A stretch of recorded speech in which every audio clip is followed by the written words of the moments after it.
You know, you can be a vegan and still eat all your favorite types of foods.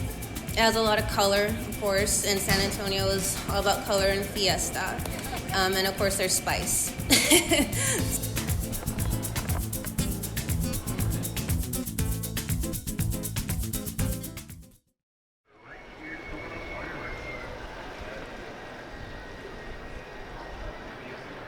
I come from a family of diabetics. So my grandmother died from diabetes, my father died from at a young age. So since long time ago, I started to eat healthier than what my family in the past did. I started to eat vegetarian for many years, and then I wanted to go further and become vegan. So I did when I bought the restaurant.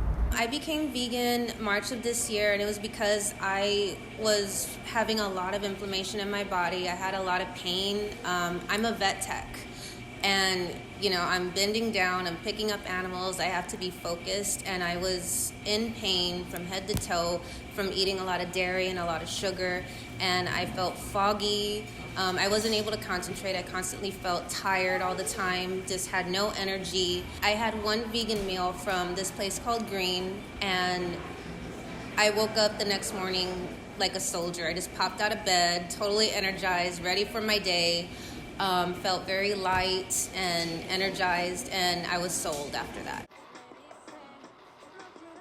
It's a fruit or a vegetable. It's not a piece of bread or a Twinkie. It's like an apple or a banana or a pepper or a carrot or an actual fruit or vegetable. And I think people eat too much. People eat too much meat.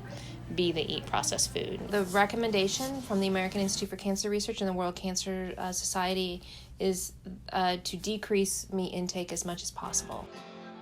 One of the reasons for having a plant-based diet is to prevent cancer. It also, it decreases obesity, it decreases heart disease. So those are the human health benefits, but then there's also environmental benefits as well.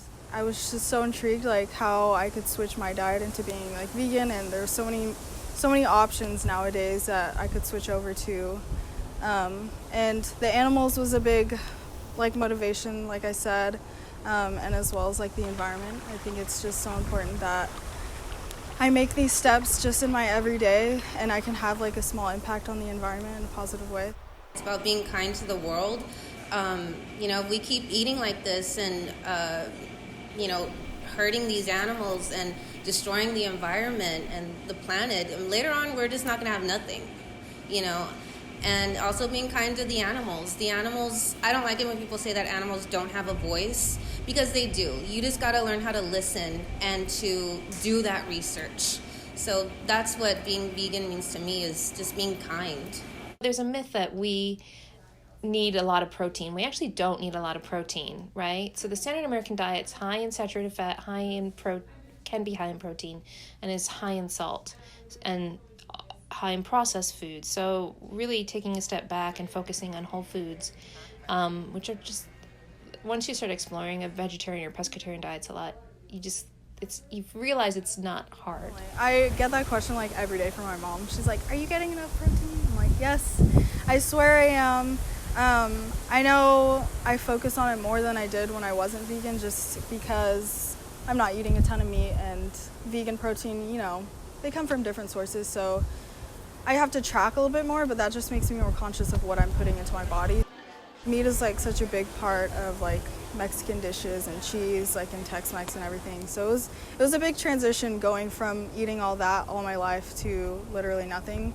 So, I think the mixing of the two different worlds, the Mexican world with all the home cooking and then veganism, I think that's an opportunity that can definitely be tapped into. The community, I think, had pretty bad eating habits, a lot of fat, a lot of foods rich in cholesterol, I think.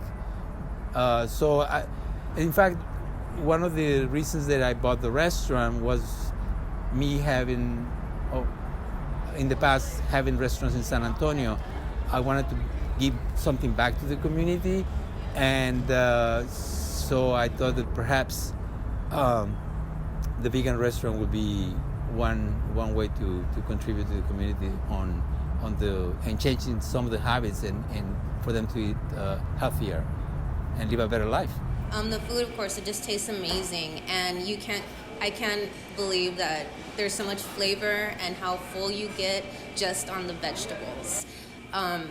And then the people, sometimes we get people who are not vegan or vegetarian, and they say, oh my God, it was so good. I can't believe, this place even exists. I've never tried anything like that. So I'm glad to see a lot of people in San Antonio and tourists come here and just get inspired and maybe not make the full change to that diet, but at least try and make better decisions for their diet and for the world. I think it's the future. I think it also gives people who maybe are afraid of making a lifestyle change or making different choices diet-wise, it makes them feel more comfortable, and it makes them just see that, oh, I don't have to eat like a picky bird or something like that. I don't have to eat French fries everywhere I go. I can, choose something different and have a variety. Veganism is getting a lot more popular these days, and I can't imagine what it would be like to be vegan 10 years ago when there weren't any options, but it's so important to cater to people's dietary restrictions, whether it's vegan or gluten-free or any of that, any area. It's so important because, everybody eats, we all have our necessities, everybody has their preferences, and I feel like restaurants should take that into account and not leave